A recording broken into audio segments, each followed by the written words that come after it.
Welcome to this special online audio accompaniment to Farm Hall by Catherine Moore, directed by Stephen Unwin, which is on at the Jermyn Street Theatre, which is an intimate studio venue of 70 seats near Piccadilly in the West End of London until the 8th of April 2023, with performances at 7:30 p.m. Monday to Saturday and matinees on Tuesday and Saturday at 3:30 p.m. It then transfers to the Theatre Royal in Bath from Wednesday the 12th to Saturday the 15th of April 2023. The performance lasts for approximately 90 minutes without an interval. This audio accompaniment includes information on the play, summary, characters, set, props and costume, plus theatre and access information. We also hear from writer Catherine Moore, who talks about the inspiration for the play and what some of the visual elements are. This special online audio accompaniment is written and presented by myself, Tim Calvert, in collaboration with the Audio Description Association for the Jermyn Street Theatre. A summary of Farm Hall. It's summer 1945. Hitler is dead. Germany is defeated. The war in the Pacific rages on. In England, 6 of Germany's foremost scientists are detained following their capture by Allied forces. They are Hitler's Uranium Club, the men tasked with producing an atomic bomb for the Nazis, stowed away safely in Farm Hall, a stately home nestled in a quiet corner of the Cambridgeshire countryside. These guests of His Majesty are forced to entertain themselves, removed from the chaos of war and convinced of their scientific superiority. They while away the hours playing chess, restoring a broken piano, and rehearsing an all-male amateur production of Noel Coward's Blithe Spirit. But the war and the world could not be shut out forever. The guests' tranquil summer is shattered by the revelation that the unthinkable has occurred, that the Americans have succeeded where the Germans have failed, that the United States has not only built an atomic bomb, but has used one against Japan. During their 7-month detainment, unbeknownst to its occupants, almost every inch of Farm Hall was bugged. The guests' recorded conversations were translated, transcribed and finally in 1992 declassified and published as the Farm Hall transcripts. This play is inspired by the Farm Hall transcripts and by true events that occurred at Farm Hall between July 1945 and January 1946. A description of characters. The play consists of 6 characters. Von Lau, portrayed by David Yowland, is in his late 60s, an open objector to Nazism. He played no role in Hitler's Uranium Club and won the Nobel Prize for Physics in 1914 for the discovery of the diffraction of X-rays by crystals. He is of medium build with silver hair and wears a smart brown suit with a white shirt and red braces and a red and black geometric style tie, black socks and tan lace-up leather shoes. He often sits on the armchair reading and a lot of the time looks straight-faced, not showing much emotion. Diebner is portrayed by Julius De Silva. He is in his early 40s. He was the head of Hitler's Uranium Club when it was under the control of the Army Audience Office. He is a Nazi Party member. He has broad shoulders with a bald head and wears dark-rimmed glasses. He is in a smart black double-breasted suit like you'd wear at a funeral. White shirt and a silver and black patterned tie, with matching lace-up black shoes. He is a no-nonsense sort of character that often appears blunt and serious, but some warmth does shine through in later conversations. Heisenberg, portrayed by Alan Cox, is in his early 50s. At the start of the 1940s, he replaced Kurt Diebner as the symbolic leader of Hitler's Uranium Club, when the army ceded control of the Reich Research Council. He won the Nobel Prize in 1932 for the creation of quantum mechanics. He has short cropped grey hair, is of medium build, and wears a dark grey suit with a white shirt, red and silver striped tie, black socks and black leather lace-up shoes. He is a natural leader and often offers help and support to the rest of the men. Weizsäcker, portrayed by Daniel Boyd, is in his early 30s. He is Eisenberg's close friend and colleague, a member of the prominent Weizsäcker family. His father served as state secretary at the Foreign Office of Nazi Germany from 1938 to 1943, and as its ambassador to the Holy See from 1943 to 1945. His younger brother would serve as president of Germany between 1984 and 1994. He is of medium build, charismatic with short dark hair. He wears a sand-coloured smart suit with white shirt and tie and matching waistcoat with black socks and brown shoes. He makes the most of his time at Farm Hall and has a positive outlook. Bag, portrayed by Archie Backhouse, is in his early 30s. He's Heisenberg's former student and a Nazi Party member. According to Heisenberg, Bag came from a proletarian family. He is tall and appears youthful, with short black curly hair. He wears dark-rimmed glasses, a smart grey jacket with silver grey trousers that don't match, white shirt with black braces, and matching tie, black socks, black leather lace-up shoes, and he wears a black leather strap watch. He has a vulnerability about him and is a little impressionable. Hahn, portrayed by Forbes Mason, is in his early 60s and discovered nuclear fission, the process that makes an atomic bomb possible, and worked on it throughout the war. He received the 1944 Nobel Prize for Chemistry for this discovery. He is anti-Nazi, has short ginger hair that's balding on top, of medium build, and wears a grey suit with a charcoal waistcoat, white shirt, a black tie with silver stripes on, black socks and black shoes. He has a black handkerchief that he uses during the story, and he also wears a black leather strap watch. He is enthusiastic about making the most of his time at Farm Hall and is eager to take part in activities. A description of the set. As you take your seat for Farm Hall, the set is open to you and consists of a cosy reception room big enough to hold 6 people inside, a stately home that has seen better days. The space is 7.9 metres wide and 3.5 metres deep. There is a wall at the side and at the back that are decorated with different strips of floral and striped wallpaper, with patches missing.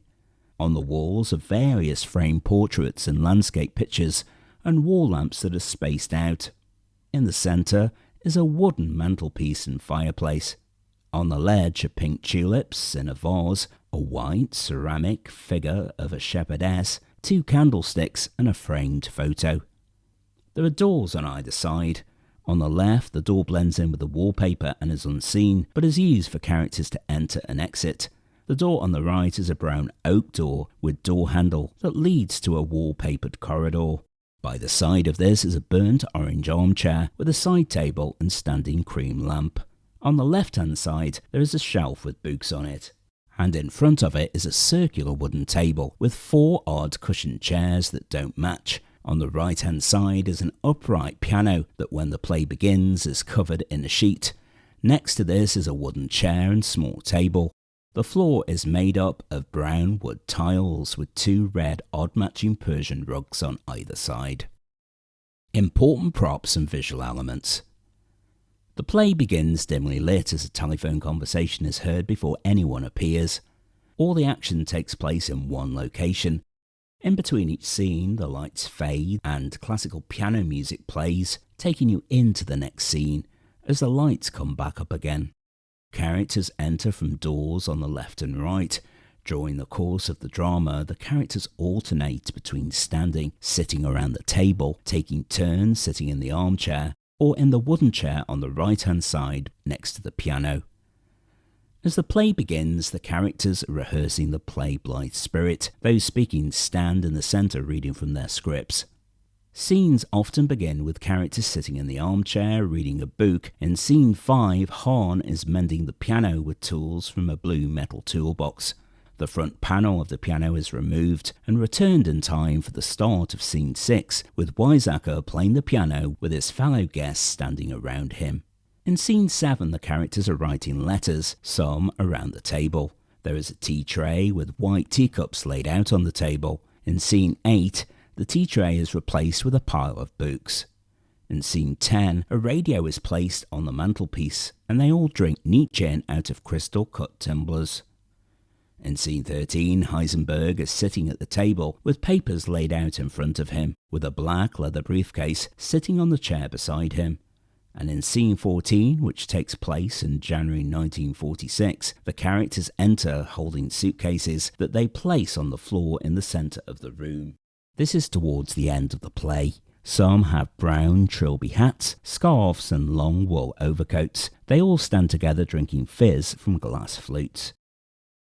Playwright Catherine Moore discusses the inspiration for the play, plus key visual aspects of the production. So the inspiration for the play were the farm hall transcripts. Near the end of the Second World War, the Allies kind of swept across Germany and picked up all these German nuclear scientists who had worked on the atomic bomb project, and they stowed them in this stately home in the Cambridgeshire countryside, and they bugged the whole house. They secretly recorded all their conversations because they were trying to find out how far the Germans had got with building an atomic bomb. So they had these transcripts. They were kept secret for 50 years and they were only made public in the 90s. Yeah, I read the transcripts and I thought that they were just really interesting, and one of the first things that struck me was how well it would work as a play. Yeah, so the kind of the key thing about the play was that it was all set in one room. So it's set in the drawing room of Farm Hall across 6 months. That was the really only criteria, and it had to kind of be, it wasn't really fancy, but it had to feel, you know, it's a stately home. It had to feel a bit posh, but also a bit kind of tired. And the set designer's done a really great job of doing that, because what she has created are these kind of like layers of different types of wallpaper to show that the house has been lived in by different groups of people with different tastes. There's, you know, the house has had a previous life, and that's also matched with the furniture, which is all kind of a bit higgledy-piggledy. It's like a charity shop, so lots of different types of furniture from different eras, different types of wood, lots of kind of mismatched art and stuff like that. So yeah, it's come out very nicely.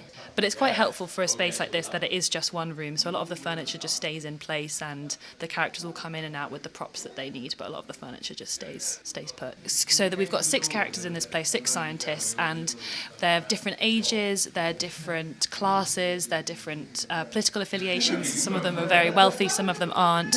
So costume was a really helpful way of showing that, and also some of them are real traditionalists, so in that sense they spend the entirety of the play full suit and tie, you know, jacket done up, very held together, whereas some of the characters are more casual and they roll their sleeves up and they take their jackets and their ties off and stuff like that. So costume is really important to show those distinctions between the characters. So because the play is set in one room across kind of 6 or 7 months, so we've talked a bit about the set, but the props are very important for each character, because it shows the passage of time, and each character acquires a prop that kind of becomes important to them. So some might have books or a pen or a handkerchief, just the kind of, you know, just the stuff really that you acquire when you spend a long time in one place. And also it's an important part of the story what stuff they have access to, because like there's a limited number of books in the house, so they just kind of go around reading the same books over and over again. So yeah, it's the kind of nature of the props that we have highlights the kind of cyclical, we're just stuck somewhere, we've only got one chess set, one set of backgammon, one pack of cards, 6 books to read. So yeah, those visual aspects were important in that way.